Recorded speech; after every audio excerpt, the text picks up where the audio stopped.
Assalamualaikum warahmatullahi wabarakatuh. Perkenalkan, nama saya Slesari, NPM 23114031. Saya dari kelas PO 23B.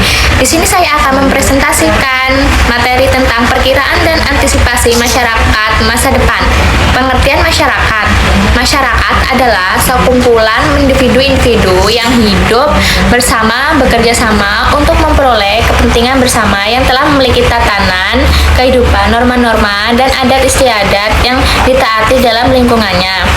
1. Perkiraan masyarakat pendidikan selalu berlangsung dalam suatu latar kemasyarakatan dalam kebudayaan tertentu.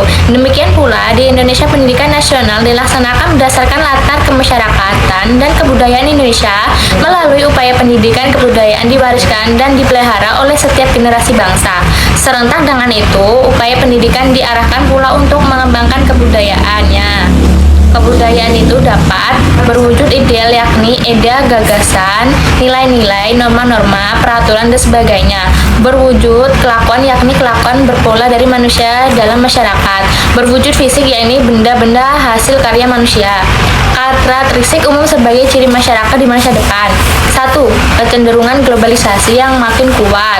Bidang ilmu pengetahuan dan teknologi, bidang ekonomi, bidang lingkungan hidup, bidang pendidikan. 2. Perkembangan ilmu, pengetahuan, dan teknologi iptek. Perkembangan iptek membantu mengembangkan paranti yang dapat mengatasi berbagai kekurangan atau keterbatasan alat indera, dan pada gilirannya paranti itu sangat membantu mengembangkan iptek itu sendiri. 3. Pengembangan arus komunikasi yang semakin padat dan cepat. Perkembangan komunikasi dengan arus informasi yang makin padat dan akan dipercepat di masa depan mencakup keseluruhan unsur-unsur dalam proses komunikasi. 4. Peningkatan layanan profesional manusia masa depan makin menuntut suatu kualitas hidup yang lebih baik, termasuk berbagai layanan yang dibutuhkannya. Layanan yang diberikan oleh pemangku profesional tertentu atau layanan profesional akan semakin penting untuk kebutuhan masyarakat. Tuntutan bagi manusia masa depan, manusia modern.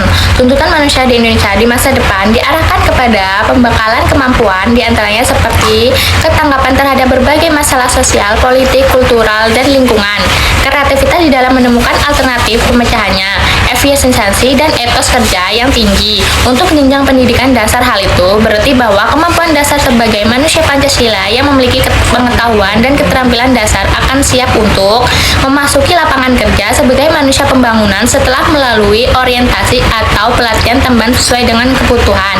Melanjutkan ke pendidikan menengah. Berapa tuntunan yang diharapkan dimiliki oleh manusia masa depan itu? Antara lain ialah memiliki sikap yang terbuka, memiliki wawasan internasional dan seimbang dengan itu memiliki wawasan Nusantara dan ketahanan nasional, menerapkan dan meningkatkan azas pendidikan seumur hidup, melengkapi sarana kehidupan dengan alat-alat komunikasi yang up to date. B. Antisipasi masyarakat masa depan. 1. Perubahan nilai dan sikap memegang peranan penting dalam menentukan wawasan dan perilaku manusia. Nilai-nilai tersebut dapat bersumber dari berbagai hal seperti agama, hukum, adat istiadat, moral, dan sebagainya, baik yang tertulis maupun yang tidak tertulis. Perubahan nilai dan sikap dalam rangka mengantisipasi masa depan haruslah diupayakan sedemikian rupa sehingga dapat diwujudkan keseimbangan dan keserasian antara aspek pelestarian dan aspek pembaruan. 2. Pengembangan kebudayaan mencakup unsur-unsur mulai dari sistem religi, kemasyarakatan, pengetahuan, bahasa, kesenian, mata pencaharian, sampai dengan sistem teknologi dan peralatan. Indonesia tidak hanya dipengaruhi oleh budaya setempat dan budaya Indonesia, tetapi juga menerima berbagai pengaruh budaya dunia. Dalam menghadapi berbagai pengaruh tersebut, setiap individu diharapkan dapat menyelaraskannya dengan baik, agar dapat menyesuaikan diri dengan dunia yang selalu berubah tersebut dengan hasil.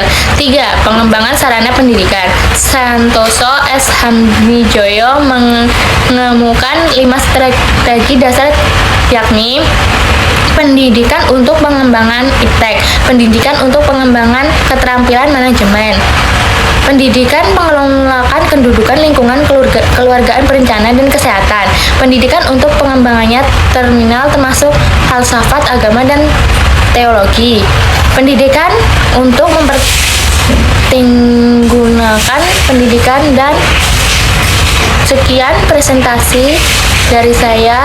Wassalamualaikum warahmatullahi wabarakatuh. Terima kasih.